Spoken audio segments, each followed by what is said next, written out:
जय जगन्नाथ। नमस्कार प्रिय दर्शक बंधु, मु ज्योतिषाचार्य प्रमोद कुमार पंडा आपण मानक स्वागत करुच्ची आपण मानकर प्रिय चैनल एस्ट्रो कल्याण चैनल।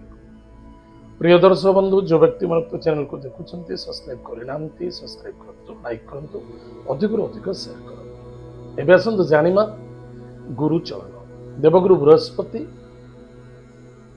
चलन हेबे 1 जून 2026 मसीहा रात्र 1:48 देवगुरु बृहस्पति कर्कट राशि पुनर्वसु नक्षत्र चतुर्थ पाद को आगमन करेंगे।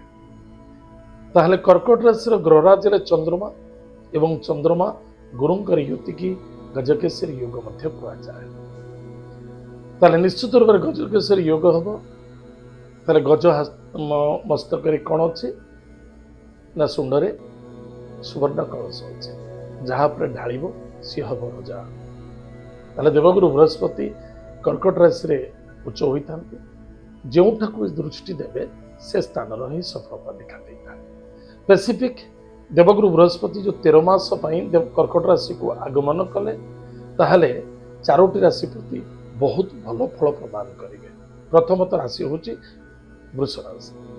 वृष राशि चाहे पुओ झील हूँ ना कहीं ताले मन रखी था विवाह कार्य सफलता देखा, मांगलिक कार्य योगदान देवे, कैरियर सफलता मिल, अर्थनैतिक क्षेत्र में लाभवान हेबे, प्रोफेशनल लाइफ रे यथेष्ट उन्नति करेंगे, आत्मविश्वास वृद्धि पाए एवं परिवार रे सुख आनंद देखादेव।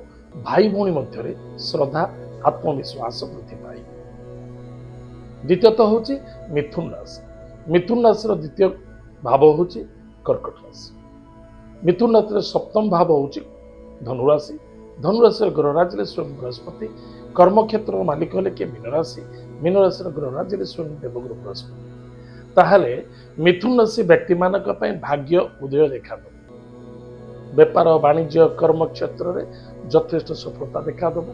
धन उपार्जन लाभ हम, कैरियर रे यथेष्ट सफलता देखा एवं कर्म बेपार वाणिज्य क्षेत्र में लाभवान हेबे। लाभवान सहित प्रमोशन पोजिशन इंक्रीमेंट स्थान परिवर्तनता विभिन्न प्रकार देखा।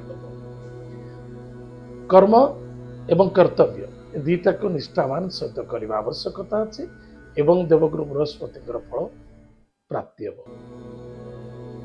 तृतीय राशि हूँ कर्कट राशि। कर्कट राशि ग्रहराज हेले स्वयं चंद्रमा।